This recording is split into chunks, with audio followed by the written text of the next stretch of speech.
Are you planning a home improvement project?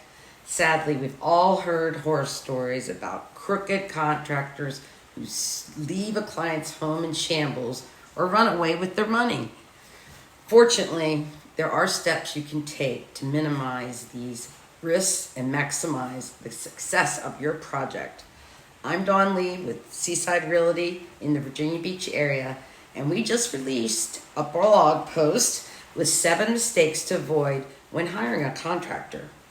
Here in the Virginia Beach area, the most common mistakes we see our clients make is not asking for recommendations. And when you ask for those recommendations, call the people. Ask them, would they hire this contractor again? It's very important to follow through with that to make sure these are somebody that you're going to want to do business with. Another leading thing is not getting the correct permits. So be careful. If you're planning a home improvement project, we can help. First, check out our blog post. There's a link in the caption. Then reach out for a list of recommended contractors. We're also happy to provide feedback on your project and how it can impact your home value and resale potential. Just call or message us to get started.